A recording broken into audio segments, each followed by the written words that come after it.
Assalamualaikum warahmatullahi wabarakatuh.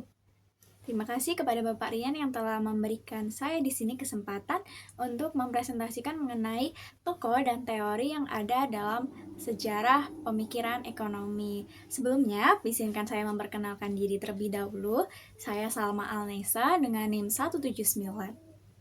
Oke, sebagai pembuka, kita di sini pasti udah nggak asing sama berita mengenai kenaikan harga tanah di berbagai daerah, terutama di DIY sendiri.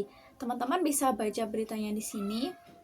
Nah, dari sini kita ketahui bahwa ternyata harga tanah itu semakin lama semakin naik terus. Nah, sebenarnya apa yang menyebabkan hal ini? Terus juga, teman-teman sebelumnya pernah kepikiran nggak mengenai kenapa harga tanah di daerah kota dan juga di daerah pinggiran itu bisa berbeda?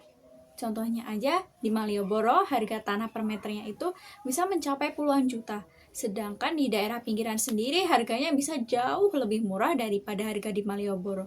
Nah, fenomena ini itu sebenarnya sudah dijelasin sama David Ricardo di abad ke-19 dalam bukunya The Principle of Political Economy and Taxation. David Ricardo merumuskan sebuah teori sewa tanah. David Ricardo merupakan salah satu tokoh ekonomi klasik yang lahir di tahun Revolusi Industri Inggris. Nah, hal ini juga yang menjadi latar belakang dari adanya teori sewa tanah. Karena pada masa itu, pertumbuhan penduduk itu melonjak pesat. Akibatnya apa?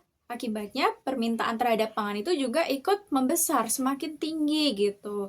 Namun di sisi lain, lahan pertanian itu semakin menyempit karena dari bagian-bagian tanah yang sebelumnya lahan pertanian itu beralih fungsi menjadi lahan industri ataupun juga rumah-rumah penduduk itu sendiri.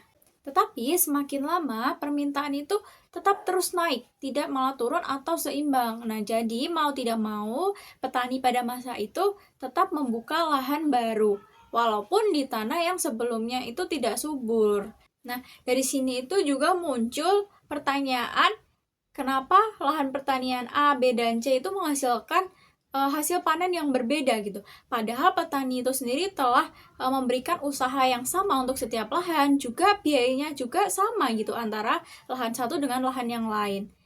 Nah, dari sinilah teori sewa tanah milik David Ricardo itu muncul. Menurut David Ricardo, teori sewa tanah adalah sewa yang muncul karena adanya perbedaan tingkat kesuburan tanah, di mana tanah yang lebih subur itu biaya produksinya rendah tetapi menghasilkan sewa yang lebih tinggi. Sini David Ricardo menggunakan 3 asumsi. Asumsi yang pertama itu adalah bahwa tingkat kesuburan tanah itu berbeda-beda. Yang kedua, David Ricardo bilang kalau misalnya tanah itu digunakan secara bertahap, yaitu dimulai dari tanah yang paling subur ke tanah yang tidak subur. Asumsi yang ketiga adalah harga hasil produksi itu ditentukan dari biaya produksi di tanah yang paling tidak subur.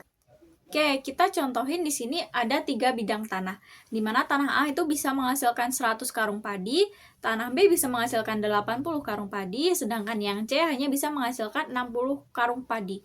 Nah, harga dari produk padi ini sendiri itu ditentukan oleh biaya yang ada di tanah C. Kenapa? Karena di sini tanah C ini adalah tanah yang paling tidak subur di antara ketiga tanah ini. Nah, tanah A dan B ini disebut sebagai tanah diferensial, di mana tanah A dan B ini bisa menghasilkan lebih banyak hasil produksi gitu daripada tanah yang C. Jadi pada intinya nilai sebuah tanah itu bukan ditentukan dari kinerja petani, tetapi ditentukan dari produktivitas ilmiah dari tanah itu sendiri. Oke, sekarang kita bakal lanjut ke relevansi teori sewa tanah ini ke masa sekarang. Jadi di sini aku membaginya menjadi 2. Yang pertama di sektor pertanian, yang kedua adalah di sektor modern. Kita masuk ke sektor pertanian dulu. Di sini aku mencontohkan tanah yang ada di Karawang dan Klaten itu biasanya lebih subur kan, apalagi banyak sawah-sawah yang berdiri di sana gitu, daripada tanah yang ada di Nusa Tenggara yang cenderung kering. Dan di sini kita ketahui bahwa tanah Karawang dan Klaten itu harga jualnya lebih tinggi daripada tanah di Nusa Tenggara. Yang kedua, kita masuk ke sektor modern. Di sini di sektor modern itu nggak membahas mengenai kesuburan lahan pertanian lagi, tetapi kesuburan itu kita anggap sebagai lahan yang strategis. Contohnya aja di daerah Malioboro atau di pusat kota Jakarta itu tanah akan lebih mahal daripada tanah yang ada di pedesaan-pedesaan gitu. Kenapa? Karena di daerah pusat Jakarta itu kan bisnis ya, strategis gitu, banyak kegiatan atau aktivitas ekonomi di daerah tersebut, termasuk juga misal ada di kampus gitu. Kos-kosan ataupun warung-warung itu bakal lebih laku di daerah kampus daripada di daerah yang jauh dari aktivitas kampus gitu. Nah, di sini juga terbukti bahwa teori sewa tanah itu masih relevan di masa kini, teman-teman. Nah, selain dari kelebihan atau relevansinya dengan zaman sekarang, teori sewa tanah sendiri ini masih banyak dikritik gitu. Apa aja kritiknya? Kita masuk.